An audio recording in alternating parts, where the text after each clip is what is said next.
Oh, how long gone? Live from beautiful, it's not actually beautiful, it's shit weather, Seattle. Them Jeans and I are in separate rooms at the Hotel Sorrento. Smells like cigarettes, carpeted. It's beautiful. It's like if a Four Seasons, got beat up and didn't take a shower. No, this is a one season. I love this shit. All right, Jason, how are you feeling? We had a long day yesterday, and I saw Jason eat some weird stuff, so I feel like you might be hurting today. I don't feel good. I'll tell you that. Yeah, is me DJing the throwback Bloghouse Electro Indie Sleaze revival party made me feel bad afterwards for a number of ways. Alcohol is probably the first one, though. What about emotionally? Because I feel like you put on a brave face. You manned the DJ booth. You played Zed against all odds. Yeah. The most shocking part maybe is that I was there because I obviously didn't want to go, but I felt compelled to support my business partner in his other endeavors. Mm-hmm. Did you feel that support from me, or could you have kind of taken it? No, the fact that you were there alone spoke volumes, and that was huge to have you in my corner, and to kind of have some of my other members of my squad there. Yeah. It meant the world to me. No, understood. And I think that I could tell by your dancing that you were in the zone, but mainly drunk. Mm-hmm. And we were at a club downtown that feels like a kind of like a bomb shelter among homeless encampments. Yeah, so it was any business in LA. Yeah, basically. But the best part about that venue, because I've been there before to see Rebounder, is that the VIP green room is merely a tent in the back of the building. It was giving FEMA. It was, dude. It really. Oh yeah, all the DJs line up to get your one bottle of Crystal Geyser or Dasani water. Yeah. Me and A-Track lined up on the chow line. You and A-Track were lining up for government issued cheese at 11 p.m. No, but it's just such a strange. Like, I get it. Please, sir, just another Red Bull and vodka for my family. I get it that like Cali, it's like, yeah, baby, it's nice year round. I understand that, and I don't even mind it's a little bit chilly, but it really does just feel like shit. It's not even like, it doesn't feel special. And the whole point of a green room is to, I guess some of them feel special in nasty ways, but they still feel special. They don't feel like you're waiting to get your oil changed. No, that happened to us when we were in Denver, in that venue that we were playing. The green room was just a converted Winnebago. Yeah. And it just had, it's really like, all right, here's the room that you sit in right before you're about to perform in front of hundreds or thousands of people. The energy has to be crazy. The spirits are high. The juices are flowing. Why don't you sit in this back parking lot? Like, I mean, it had all the decor of a Christmas tree lot at Walmart, and then that's where the talent is wrangled. The green room at the Dim Mak party was giving Mr. Jingles. Really was. But what are you gonna do? What are you gonna do? But it was fun playing that music, and I had fun DJing. It was cool. I'm not mad at it. No, I had fun too. And if you guys want to see Jason in all his glory, just check out thecobrasnake.com. You know, Mark captured Jason building with all his homies from back in the Dizzy. So it's nothing to see Jason gone off tequilas wearing the all new How Long Gone Seattle colorway ball cap. Yeah, which I did leave on the plane yesterday. No, you did. Did you? I don't know. I can't find it nowhere. All right, so we got to Seattle after some mishaps at beautiful LAX. Thank you to our Delta family for taking care of us. They didn't really take care of us that much. We went up to the gate that we were late at because of things that were not our fault. That's right. You're like, hey, here's a situation. This happened. This got delayed. You know, we got stuck in that thingy, and there's a bus that was not coming at the right time. You know, and we're here now. The plane hasn't taken off yet. What's going on? And they're like, go over there. Info desk. Yeah, the guy who was in charge of helping us rebook was literally like, if I can get these two fucking idiots out of here in under 2 minutes, I can get back to my Roblox game on my fucking Android. Like, didn't look up, didn't engage in conversation whatsoever. Yeah, I can get back to looking at the Fenty Runway show on YouTube on my Cricket Wireless.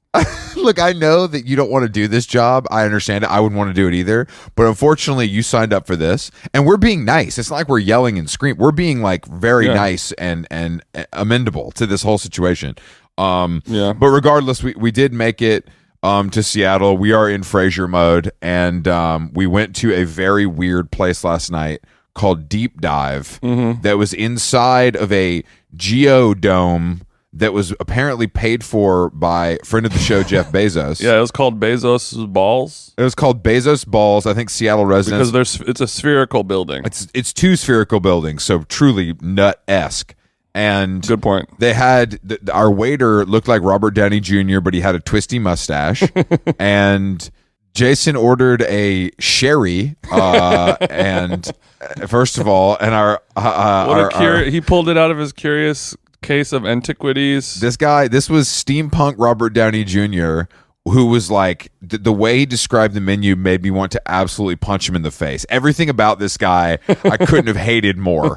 Everything about it. He was a very professional waiter, but his personality and the way that he tried to engage with us was just really grating on my last nerve. It had been a long day, and the food was actually pretty good, but it was just a little weird and all over the place. I kind of like the personality of guys like that, because they are annoying and they are bad, but they have an energy about them that is letting you know that they are confident in what they're talking about. That's true. But no, right. I mean, if I'm trying to find any good part about him, but it's like that kind of guy where like you're at the restaurant and you're like, and here's this and this and this, and pardon my French, but the lemon aioli is fucking awesome. And you should get that. And you're like, ooh, I mean, he said about, okay. Yeah. I mean, I can't even explain this place. If you live in Seattle, you know, and the idea is that we probably shouldn't have gone there, but Kashan sent over a list of restaurants, and I wanted to pick the one that was kind of the dumbest. Yeah. There was a Bezos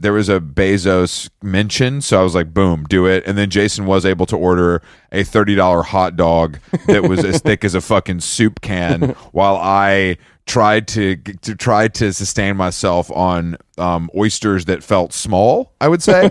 Pacific Northwest oysters, not gigantic. As well as some cacio e pepe crackers, which I say were the highlight of the menu. They had a nice little kick to them. They did have a kick to them, and I'm glad that the star player of your team was a bowl of crackers. That's where your culinary palate's at. They were pretty good. I mean, the food overall was quite bad, but the crackers were nice. I love the crackers, and let's not forget the spicy nut mix, something that I look for in any place. I like to go to a place where the cocktails cost $24, and they hand you some fucking barbecue peanuts. To be fair, the cocktail list was the size of Encyclopedia Britannica, so I would you have to charge $24 for a cocktail if you're going to offer that many. It's just a number. My body feels violated having eating that food. No offense to our friends who took us there. Sorry guys for poo-pooing. It's not you. It's them. I actually don't think it was that bad. I just think the whole I think the whole thing was so weird that it clouded the experience.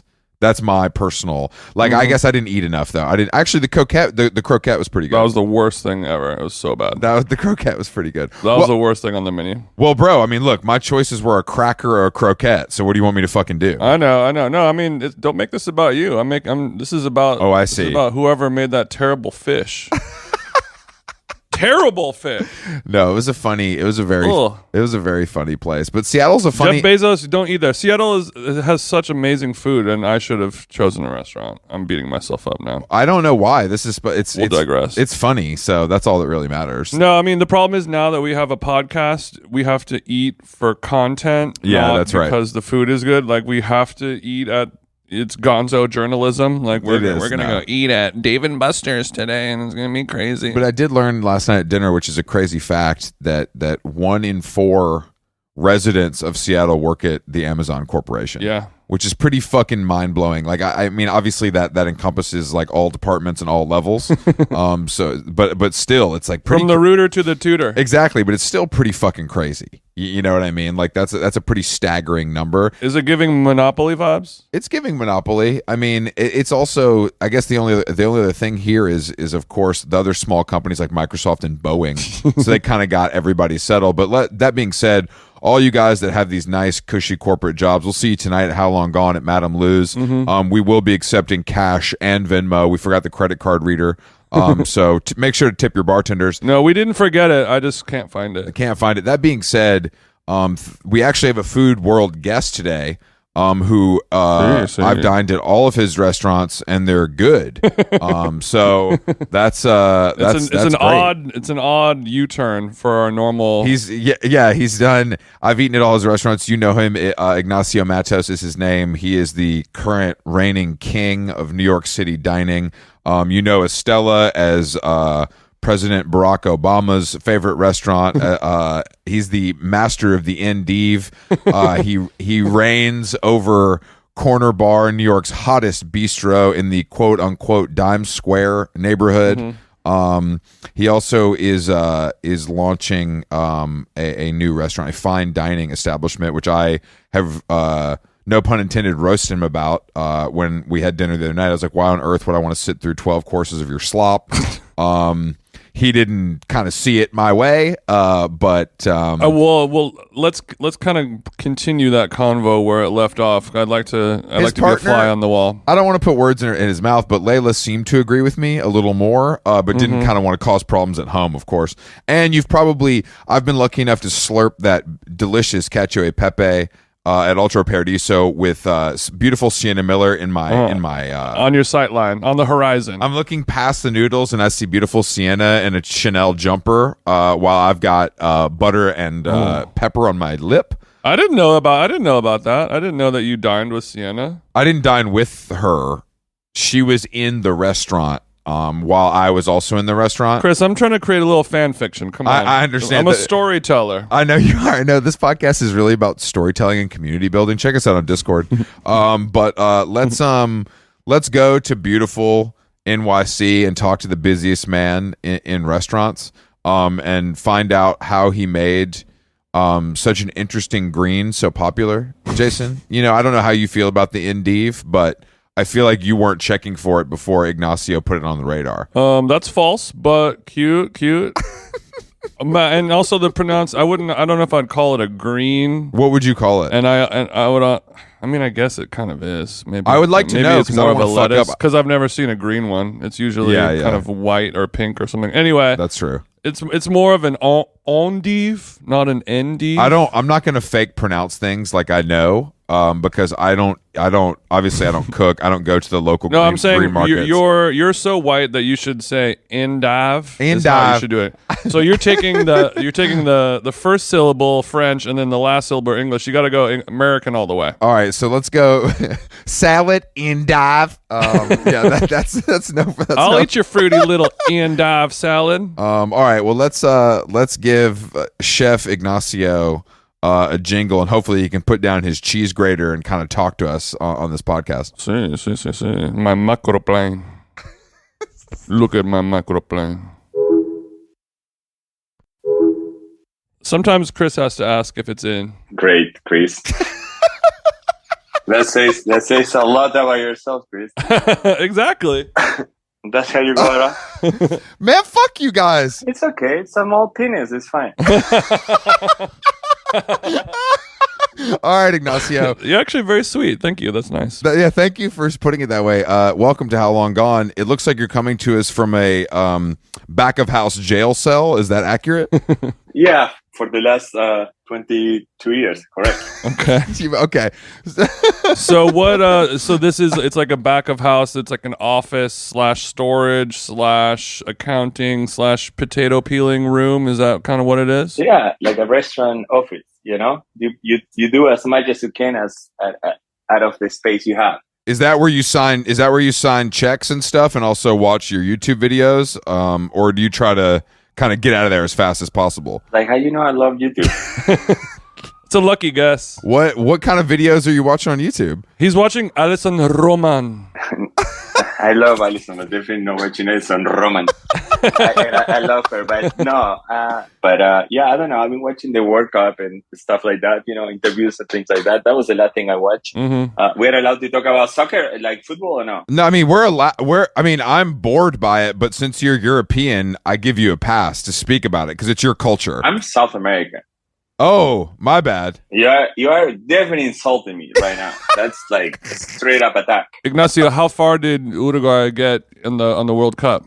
It was far enough, Far enough. Today, Far it was enough. far enough. Like we have, listen. We had two World Cups, 1930 and 1950. I know it's like Okay. old history, but we're pretty fine judging that we're a 3 million people country, and you had to select 11 players. Half of the population are extremely old, and then you have to, we scrape around to pull those players, and we do decent. Yeah, it's a small country. I like to say You're still, the team is still in a rebuilding period, and it's been like 30, 40, 50 years. Well, I 70. understand. It takes time to kind of get new blood out there. wow. Yeah. Wow. You're really trying to make friends here. Okay, I got it. No.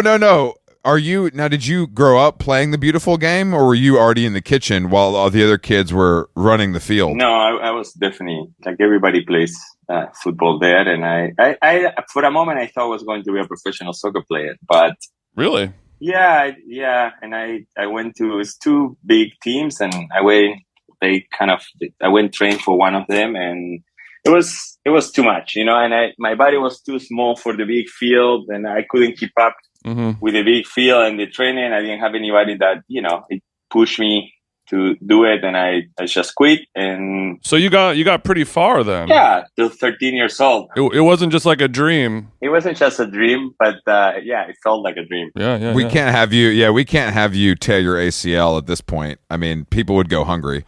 Yeah, and I actually blow up my ACL years ago doing jiu-jitsu. Oh. And since then, I kind of slowed down on that discipline, and but I really blow it up, and I had to get a replacement, so I have a cadaver on me. Really? Yeah. So when they give you a dead person's knee, Nice. do they tell you any information about that person? No. I just just how healthy he was. No fit pics or anything. No information. When you were doing Brazilian Jiu-Jitsu, how did that affect your just like walking around energy? Like, were you an angrier person before, and then you became more calm? Yeah, no, it helped channeling a lot of energy. It's also very cerebral, and I don't know. Like, sometimes it's funny when you talk to people that do Brazilian Jiu-Jitsu. It's everybody start geeking out, and I don't know. I think it's a pretty incredible discipline, which, yes, it helped channeling, if you have way too much energy, but it's very cerebral. So you really have to think, and you really need to think about, just staying calm. It's always a way out. It's holding 1 second more. Oh yeah. Yeah. And not letting emotions get on the way. It's a pretty incredible discipline. It's kind of endless, possibilities, particularly if you're doing with a gi. Yeah. And I was lucky enough to train with Lucas Lepri, which is, I think by now is 7 times world champion. Yeah.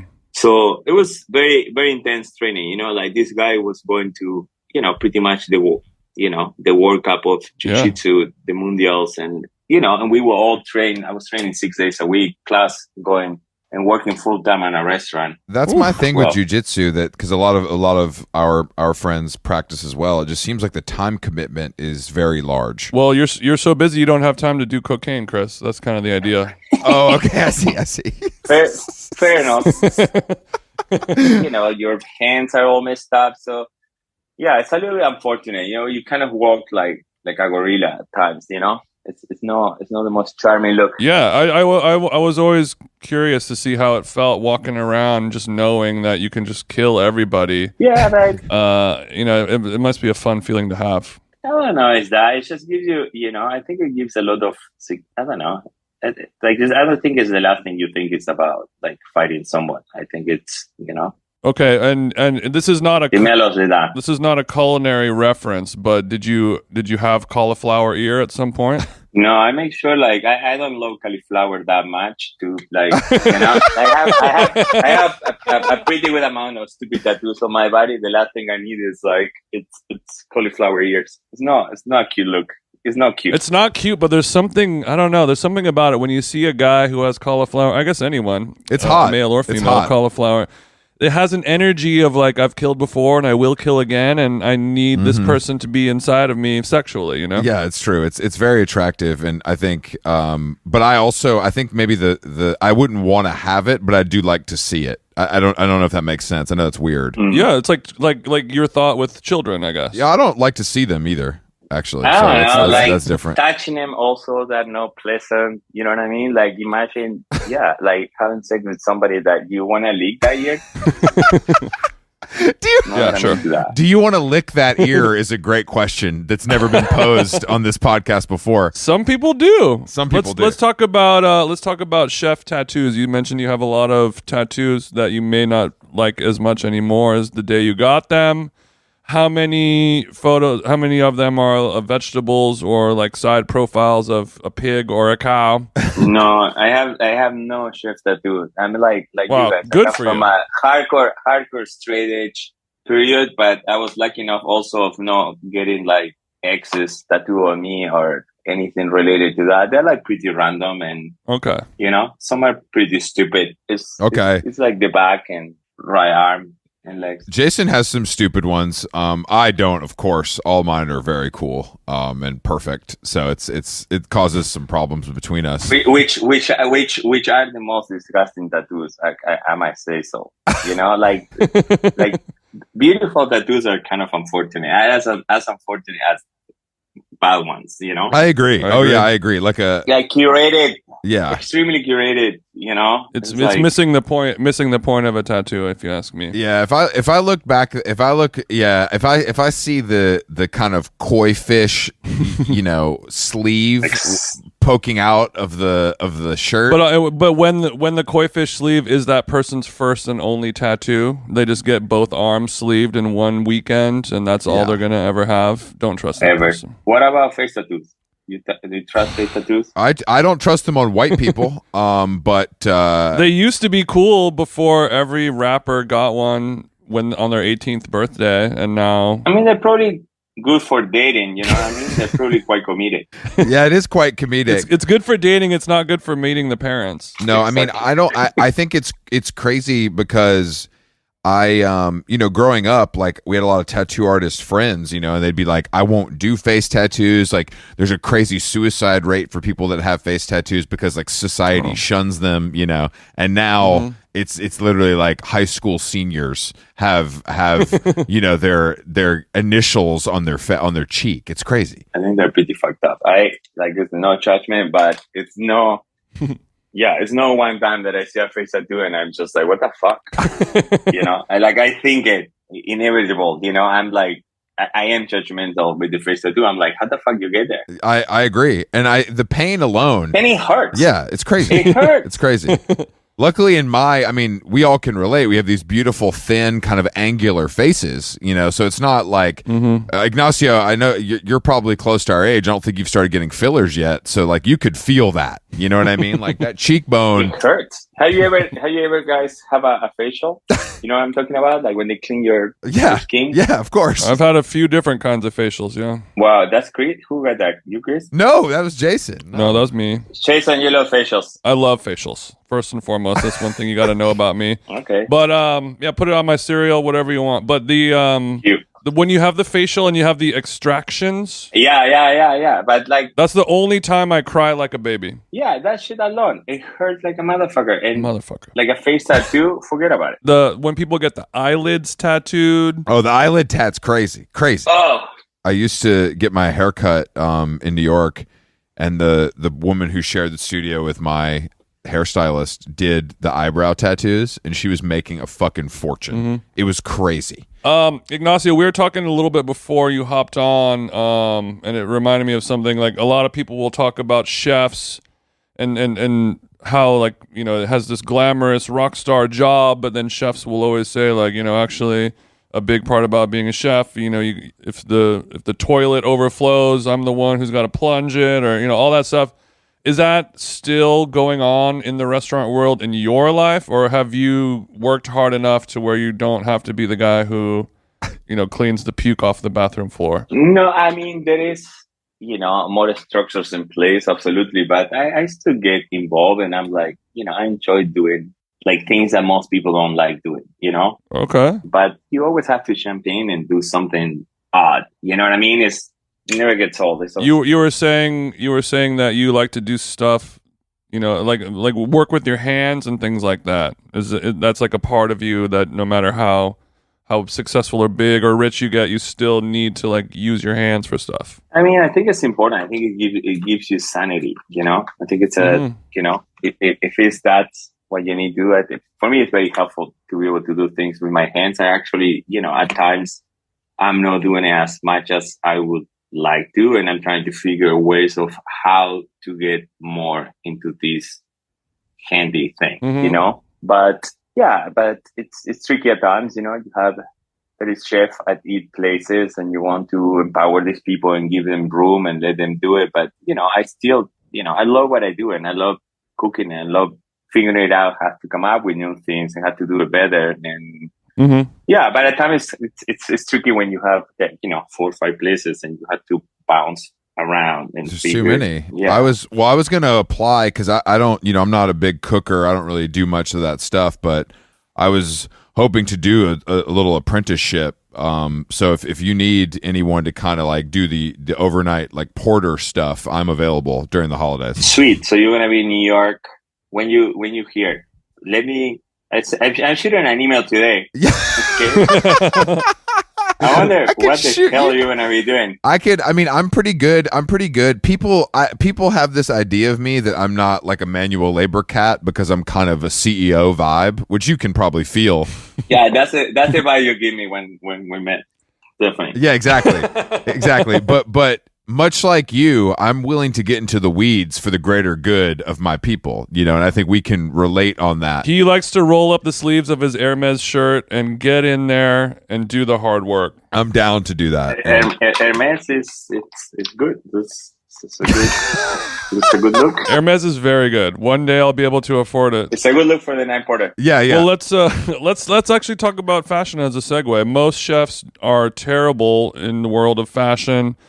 You seem to have a decent amount of swag going on. How much free shit are you getting? Are brands sending you clothes? Are you having to turn away packages in the UPS man every day at the brownstone? What's going on? I don't know. Do you guys get the stuff that you guys like? No, never. Never. No. You sure? I mean, every once in a while.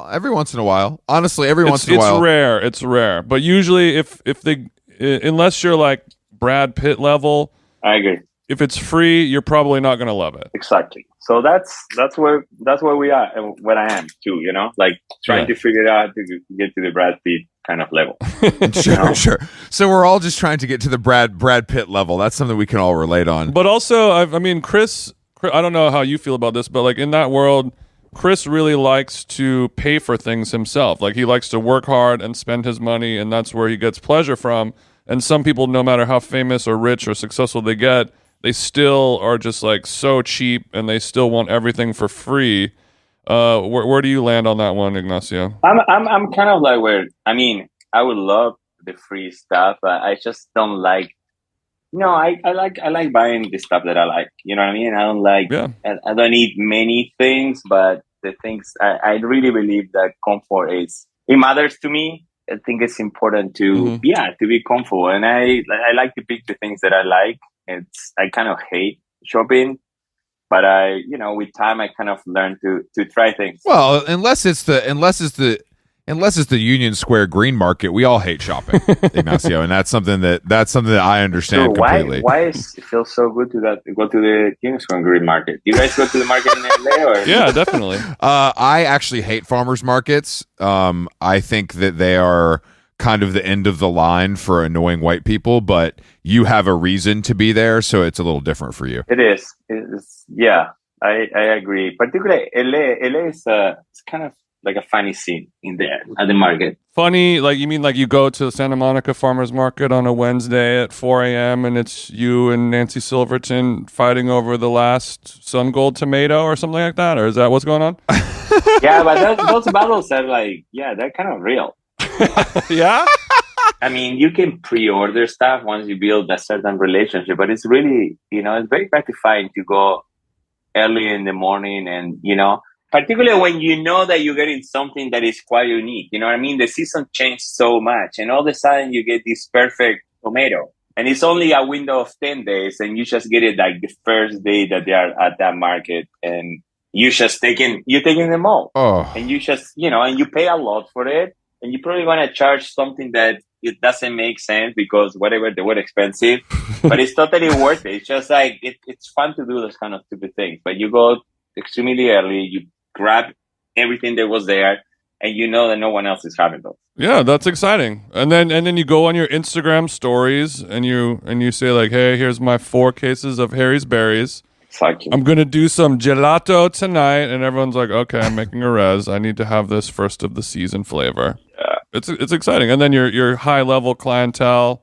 you give them a text. Yeah, we got the chanterelles in or whatever it is. I would like to know which chefs you've gotten into physical altercations with over some mushrooms. It was hopefully it wasn't Flynn. I don't know if he is also Flynn, a black belt. Flynn is cool. I respect that he's there all the time. I saw him I saw him here at Lodi a few days ago. No, but I have a funny story about mushrooms. It's like, maybe, how long ago was this? Like 14, 15 years ago, I go to Union Square, and it's like, it was when I just moved here, like in 2006. And it was this guy that he had all this incredible stuff that he would forage before foraging was cool by Noma, Yeah. and all the Scandinavian things. And this guy, I just go there and like in the market then, it wasn't the hot spot that it became. But anyway, I'm there and I see these morel mushrooms that they were literally from like a photo on an encyclopedia, They were like, it's just like, these are not real. I thought I was tripping. No. And it's like a basket. And I just go very confident and I just like, well, I take them all. And at the same time, I'm asking him like, and I guess he didn't understand because my accent, like whatever, but I asked him the price. He didn't understand that I want them all. And he goes like $99 for a half a pound. And I was like, whoa. And I just stopped. But back to what we were talking about, I was like, you know what? I take them all. But also I wasn't in that situation where like I say that I want them all. He didn't understand that I want them all. They were like absurdly expensive. And the guy goes like, I can't sell them all to you. They're for everyone. Oh. I'm like, for everyone? Who the fuck can afford this? Yeah. This ain't for everyone. I don't even want to buy them. I just buy them because I feel embarrassed of not taking them after I say that I would take them, and they're beautiful. Anyway, and yes, I get into an argument with this guy, and after that, I never stop at his stand, and he always give me a dirty look, and he hasn't been there enough. I don't know what happened with him, but yeah. I get into an altercation with that guy, and he was like, for everyone, like, who can afford like $99 for half a pound? It's insane. Well, also that's bad business on his part. If my job is to sell the shit that I'm growing or foraging in this case, then I'm going to sell it all to the highest bidder. That's my job. This isn't a charity. Exactly. You were home earlier. Well, Chris, you don't know how. I mean, put yourself in the boots of a mushroom forager. They're a lot more diplomatic. They want. And a lot more democratic. They want everyone to, have a great time. They're very not anti-capitalist, I'm assuming. No, I get it. But it's also, I don't know. I just feel like that job is not always particularly high paying. So when the money is there, you got to take it. That's my guess. I mean, when you go buy a Rolex or something like that, it's limit 1 per customer. True. Yeah, you were talking about getting rich and this, I don't know, like with this industry is like such a misconception, like in terms of, it's a tough business. Back to the conversation of getting your hands dirty and, and the idea that people have, you have 5 restaurants, they think you're just like jumping in a pool. Like the only thing you do is have espresso and stuff? Exactly. I want to know why chefs, like people like yourself, why can't you just have one restaurant? Like, why can't you guys fucking relax? Why do you got to open one every year? Like, I know you're getting these operator deals and the real estate's good and you just... People make you an offer that you can't refuse, Chris. Yeah, but like, I really don't... There's nothing like chef restaurateur types who just must keep it going. They cannot rest on their laurels. They can't have one restaurant. It's hard to it's nowadays it's just hard to make money with one restaurant. Back in the days the cost of everything just went so high, and it's just difficult to make money out of one. And you just and in order to make like some money, you have to build a certain structure, and you just divide it between multiple locations so you can justify to have certain positions and roles and people with certain experience. The other way, you're like very limited. That's in most cases, and then it's a little bit of masochism too. Sure, of course, yeah. I mean, I had a feeling. But that makes sense about like where the more restaurants you have, the more broccoli you can buy, and you get a better price on it because the profit margins are so fucked up. And that's how you actually start making money when you're buying in bulk. That's why Nobu it makes so much fucking money because they just buy it all. We're talking about a restaurant. Nobu is your favorite? Nobu is not my favorite. Nobu is my favorite. No, Nobu. But they're I guess they would be a good example of like a business that's run, like a restaurant business that's run well because you have the high end stuff and whatever fish doesn't work for that, then they move it over to the hand roll spot. And move the other stuff over to sugarfish. I don't like it at all, but it works from a business standpoint. I would like to hit. Let's go to Nobu next time I'm in New York. I think that would be nice. Listen, I know you're sophisticated. We talk a little bit about restaurants, and I kind of respect where you're coming from, Chris. I think it's Expand on that, please. Expand on that. Where do you think he's coming from? I was explaining to him my theory about how like we want a great vibe and the food to be good. It doesn't need to be this whole fucking thing. Because I was joking about his new concept that's going to have, 18 courses? No, take it easy, Chris. Why you're just misleading the information? It's 7 courses. Take it easy. Like, we agreed that 18 courses was too much. 7 courses is reasonable. No, I agree. And how many of those are, like, I guess I would like to go through the sizes of the courses. You know what I mean? Because does it get larger, or are they all about the same size, barring the amuse-bouche, etc.? Oh, they get, actually the concern that we have is like overdoing it and doing way too much food. So we're playing on like what the right amount on, the appetizer. It's like kind of gradual. We start like a little bit smaller and it goes bigger. But yeah, you don't want to leave hungry. I know you want to go to Scar and get a slice after, but I don't think you might need to do that. Okay, so you're guaranteeing me that if I come to the new fine dining establishment at the 9 Orchard, I will leave full and not need to stop off for a slice. That's a promise that you can make to me. It's my word. It's my word. That's good. I take it to Houston's and I make sure that you're happy. Okay, perfect. And Houston's on me. Perfect. What is it now? Are there any standouts on this new menu that you're quite excited about? Is there something that you've been kind of concepting and you're happy you found a place for it? The whole idea is to take this classical and traditional approach. Like the inspiration is like they're like kind of growing up flavors. You know what I mean? They're like flavors that we're gonna be taking chances, and it's a little bit of hedonism on it, and and type of ingredients that we're using. But at the same time, we're playing with some of these things. Like we're doing some. I don't know if it's gonna be your thing, but it's like sea urchin in blood cake, like blood sausage, kind of sushi. Like it's gonna be grab on seaweed and blood cake and sea urchin. That's like a bite that we've been working on.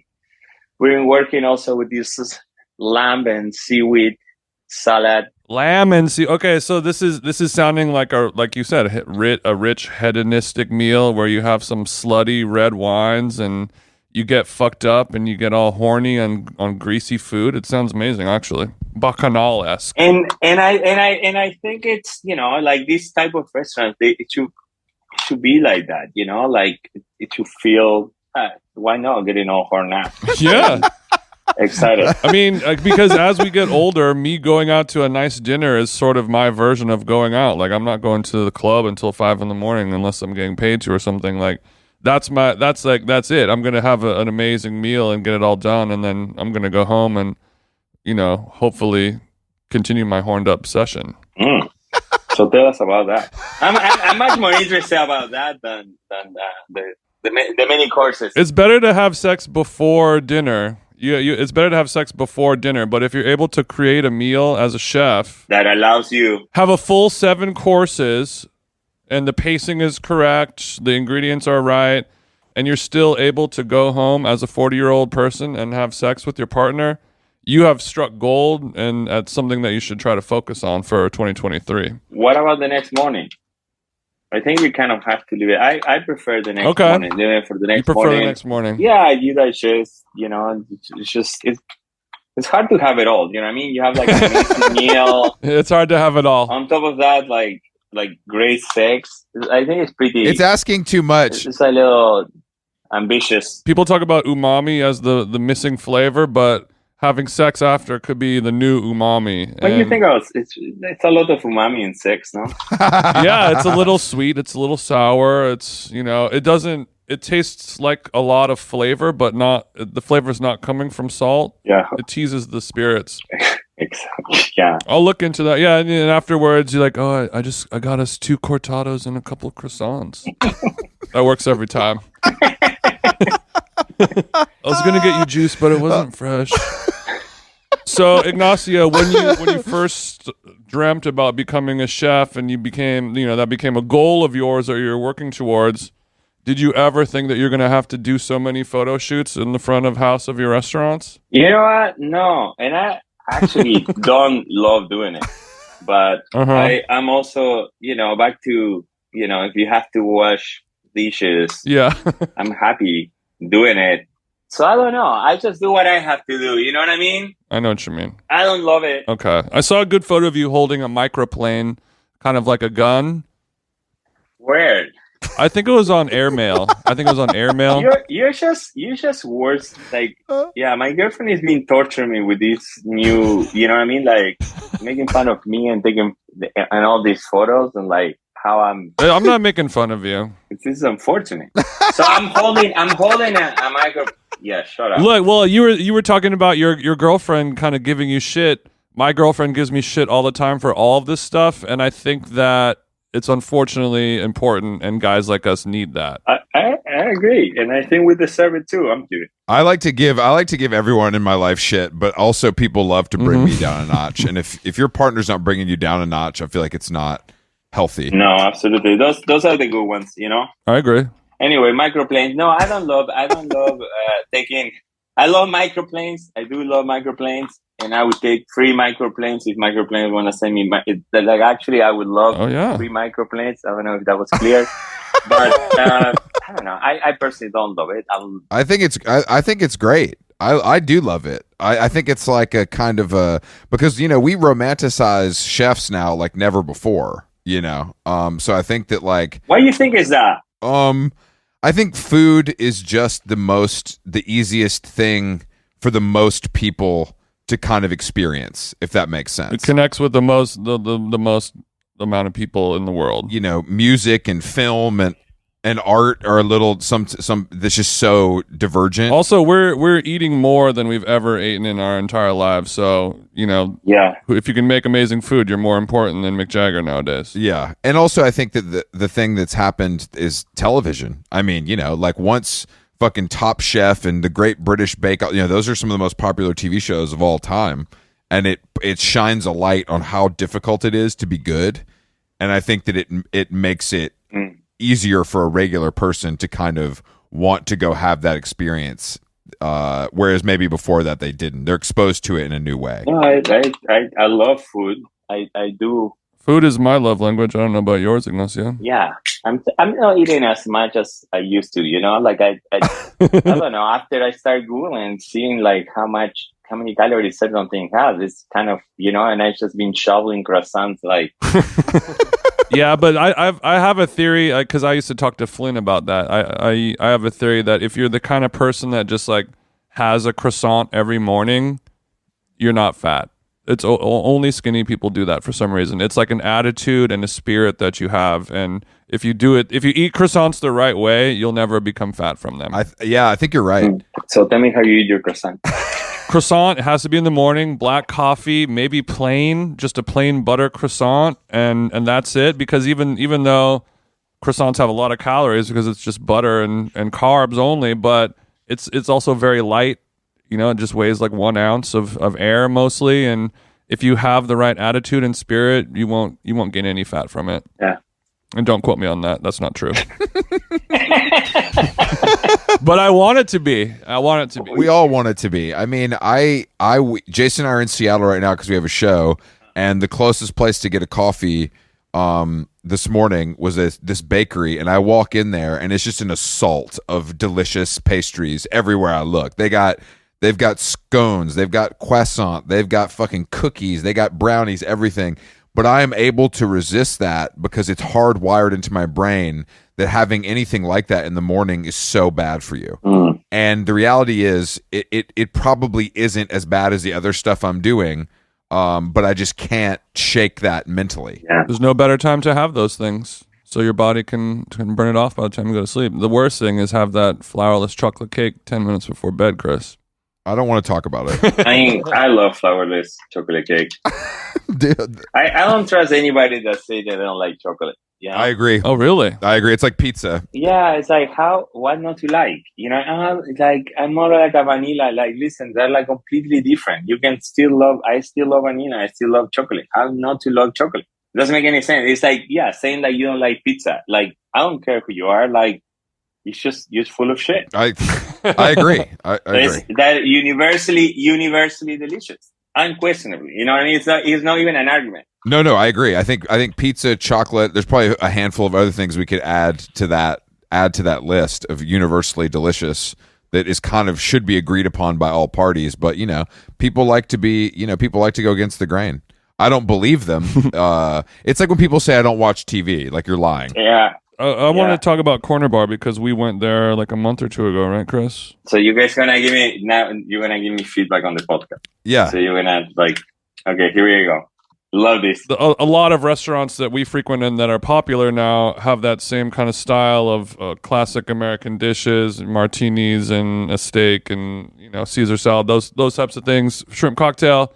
And it was something that I thought was just tired and had been done, and there's no way you can really improve on it. And I really think that you did. I was quite impressed by all of it, man. Sweet. Very well done. I appreciate that. I think Jason just liked it because he ran into like 6 Asian chicks that he knew while we were waiting on our table to be ready. I think it kind of clouded his vision. I like the restaurant, don't get me wrong, but I just want to give you that was my amuse bouche. I want to give you a full I want to give you the full story on what happened that night.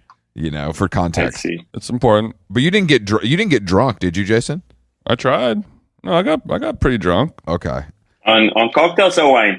Cocktails, martinis. How is the wine selling though? Is the wine list moving? I don't know. Europeans are coming. Then they don't want to have like wine that they can have in Europe for like less than half the price. You know what I mean? Yeah, sure. They're like, oh, this is $8 a bottle back in Sicily. Why the fuck are you charging 98? Exactly. So the idea was to try to make a bit of a destination for like people that want to explore what this country had to offer in terms of wine. That is pretty vast and it's quite interesting. That smart. Yeah. So we're doing that, but it's been fun, and you guys are in a hotel also, and back to what you were saying about like this kind of continental flair. Mm-hmm. I don't know. I think when you stay in, and I love hotels, but I think it's the thing that you look the most is comfort, and it was like figuring out how to do those comforting things that we always expect when we're away, and we have a certain level of expectations, but somehow, exceed those expectations in a very humble way, without trying too hard, but giving a little snap to the dish. And I'm glad you guys enjoy it. That's cool. Yeah, the steak au pois was probably I was like, you really just reinvented it in the most beautiful way. And the presentation of it was so amazing as well. My girlfriend was very jealous. I just showed her a picture of it, and she was like, "Oh, this is like the prettiest looking steak plate I've ever seen in my life." You need to bring it over. That's it. I can't afford to eat there for two. I mean, it was a solo meal. Look, the food is good. But I mean, cool. But the the room is really buzzing. I have to say, I ran into a lot of people I knew, of course, every time I'm there, which makes me feel good. But it's not big either. But I do think the challenge. Do you guys do? Are you dealing with like the room service shit, or is that another partner? No, we're doing it all, and that was part of like why it's a small place, like it's like one kitchen, and we needed to, I think it's really unfortunate also when you stay in a place and the food, the restaurant is different, the food, like the quality of the room service is like lower. We're still learning, like room service is pretty tricky because all of a sudden you have 100% occupancy, and for whatever odds, everybody decides to order it at the same time, steak au pois and burgers, and you're all like, shit. we have 37 steaks all day. Imagine, like it's really absurd. And then the logistic of the elevators and getting the food into place, and then like a week later you're at 25% occupancy, and it's different. But so it's a lot of variables, but we're learning. It's fun, and I think it's something very gratifying to figure out something new, particularly something that everybody hates, that it's room service, that people that need to do it, Yeah, when you go to a hotel and the room service is actually good, it's such an amazing surprise because it's so rare. Well, when I was giving you a little bit of a review of the restaurant, and you may have got a little nervous, maybe not, but I wanted to ask like your thoughts on the current state of negative restaurant reviews. It seems like it's always swaying in different directions. Like people want to see, the takedown reviews, and then people say, you can't do it. It's unfair to chefs who work so hard, and a restaurant could close down because one person left a bad review. What are your thoughts on being critical with the restaurant review? I don't like the star rating.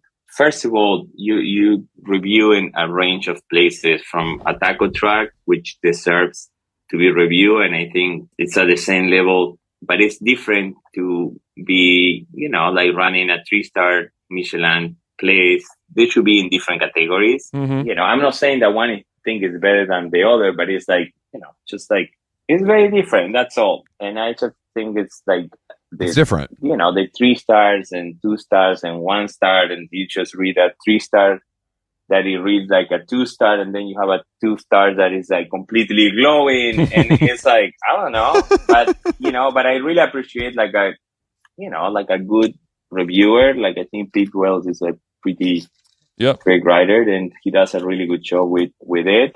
I don't like the 2 or 3 star rating, but aside from that, I think it's, I don't know, I think the reviews from the New Yorkers that always informative, and I think it's important that, I don't know, but everybody's is trying to make a living, like I get it. They need clicks. You just need to make it interesting. Yeah, I guess they need clicks the same way that you need reservations. But do you think that Pete Wells is ever going to do another takedown review like you're referring, like the Guy Fieri restaurant in Times Square? I'm sure they will. As long as you're punching up, I guess. Exactly. Yeah, the Guy Fieri one it was brutal, but like also, I don't know. It's been a few others. Like 11 Madison Park was pretty a little bit much, but once again, How often do you come out to Los Angeles and eat? I don't know, 2-3 times a year. He doesn't love it. He let me know that he doesn't love it. I don't. Is that true? I was very clear. I don't understand LA, and maybe you guys can help me with that right now. Excuse me, but I really don't understand LA. I don't know what people are doing. Well, I do. No one's working. Everyone's exercising. Yeah. Everybody's going to horses and posting on Instagram. I don't know what there's not to understand. Okay. Cool. And I get it. It's like some people are very successful that they make a lot of money. And then it's like all these people around, some of these people that it seems like they've been they feed from like few of these people. You know what I mean? Like there's a culture of people just being around rich people, and that's like all they need to survive. Exactly, and that's somehow what it gives them. I don't know. It's just simply that the son of so and so and the daughter of so and so. Yeah, and it's a lot of that. But I think you're right about LA. I think it's like it's funny, but I think that maybe you just haven't had the right. You haven't gone, to eat Persian food with Jason in Glendale. I think that's what's really lacking. No, I mean with the meal has pretty much takes a lot of pride of making sure that you eat at every single hole. And yeah, we talk about driving for 45 minutes, an hour to have, like the best Chinese food, and whether it's worth it or not, it's a different conversation. But it is really, I mean, there is good spots. And I think that the food has gotten a lot better in LA, and I enjoy it. It's like some places that I really enjoy there. I don't get the weather. You know what I hate? I hate the weather. You hate the weather? That's the only good thing about it. But it just feels like I'm trapped on the same thing. I don't know which day it is. You know what I mean? It's always the same light, the same temperature. I cannot tell. You know what I mean? I know I'm in LA. Okay, you need some variation. You know it. Yeah, I get it. You need some dynamic range. You want Maldon salt, not kosher salt. Kosher. I mean, I love kosher salt. Don't take me wrong, but it's a time and place for kosher. It's a time and place for Maldon. Oh, of course, I'm talking about finishing only. Yeah, but like you know what I mean? It's like Maldon salt is to put on your pasta water. It's like go fuck yourself. You know what I mean? Unless it's nothing else you have, or you're a fucking asshole. Look, don't come for Emil. He listens to this podcast. All right? He's definitely the kind of guy who's putting Maldon in his pasta water. Well, and once I sell my publishing, I'll be doing the same. I mean, what else do you expect? Exactly. Yeah, I think that I think that the LA is challenging, but I think that you could find it in your heart to love it as you get older. Maybe as you relax a little bit more. Well, you're gonna have to, because eventually someone's gonna say like, "All right, Ignacio, we're ready for we're ready for the corner bar Venice Beach location. Here's $10 million, and you're gonna have to go do it." Will that ever happen or no? Oh no. I don't know. Maybe, who knows? Would you sooner open a restaurant in Las Vegas before Los Angeles? I know. I doubt that, but I've been talking about possibly doing something in LA. It's just, we need Altro Paradiso Vegas. That's a good idea, Jason. Altro Paradiso at the Wynn. Can you imagine? They won't know how to pronounce it there. Vegas. Why Vegas? How often you guys in Vegas? I mean, not that often, but I do think. But if you open an Altro Paradiso, you definitely be in Vegas. Yeah, I'm driving 4.5 hours for the Caccio. No problem. It's nothing for me. No, I think that Jason went to Night Market, which is a restaurant in LA, and they opened in Vegas, and they kind of, at least from what he explained to me, they just kind of like amped it up a little bit to give it like a Vegas flair. But it's just like, here's our normal restaurant, but also you can get like caviar and gold leaf on top of the shit if you have some high rollers coming in. Which I think is interesting versus like changing your entire concept to make it feel. Yeah, just put a bunch of gold leaf on the endive salad and Las Vegas will start calling. Dang. Something to think about. But no, I think Los Angeles, you'll definitely open a restaurant in Los Angeles. I see Miami in your future as well. Wow. In 5 years, you're going to be really good. You're going to start surfing with Diplo. I can already feel it. Yeah, that's true. Yeah. Hollywood Ignacio mode. Oh, I'm just down in Malibu with Wes. What are you guys doing? I just started, como se dice, microdosing. I do a lot of that now. If I hear about Ignacio doing a set at Secular Sabbath, then I'm going to start. We're getting him back to New York. We're putting him on the first plane back to New York. I moved to Tulum. I just started like cooking like from my roots, No, dude, like what the fuck? No, Tulum, definitely Tulum is not a chance that I could do Tulum. I could like probably like Tulum and Bali, like no, it's not a chance. Not a chance. Not of those two places. All right, so we're not gonna rule out L.A., Vegas, or Miami, but Tulum and Bali are out. That's reasonable, I think. On the Chris, you're very helpful. Okay, you're gonna open in Kiev before you open in Tulum, is what you're saying. Yeah, definitely. What's up with your merch programs, by the way? Because I saw you had the Altro Paradiso hat on when I saw you. Are you expanding that? What's the income looking like? Are you about to go John and Vinny's mode? Would you be willing to hire Chris and I to sort of run your merchandise program? You know, you're so busy. We can take it off your hands. I mean, if you guys blow it completely out, I trust you to do it. I think it will be smart. We can blow it out. So we have a very healthy merch business here at How Long Gone Incorporated. And I think it's a model that we could replicate. I only have one switch: blow out or off. That's all I can do. wow. Yeah, Jason doesn't know. Wow. That's a good t-shirt.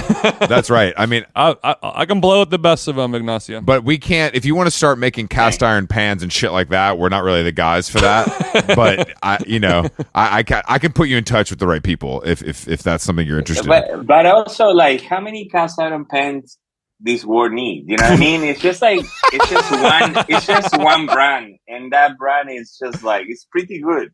You know what I mean? That's right. Like, who needs like this tiny, stupid cast iron pan? It's like, give me a break. I agree. No, you're right. There's a lot of things being made in this sick, sad world that we don't need. There's a lot of people who are like, this black cast iron pan, it's like kind of like ugly. What if it was like avocado green? And now I love cooking. And then they're gonna put it in the dishwasher afterwards. Yeah. You know, it's not meant for everyone. It's really not. But yeah, we'll talk offline about building your merch empire. Yeah, we're gonna kith you out, bro. It's about to be a movie. You're buying a second house. Only financially speaking. It's gonna be much cooler than that, don't worry. I'm ready. He's ready. Okay. Let's share another Zoom. Let's get another Zoom rolling and we'll share a Zoom. Start the conversation. Yeah, I love starting conversations. Ignacio, it was a pleasure having you on How Long Gone today. We appreciate you. We appreciate all of your delicious restaurants that will now be texting you directly to eat at 8 p.m. on a Friday night, a couple hours before. So we thank you. Thank you, and we can make it happen. Don't stress out about it. That's what we do.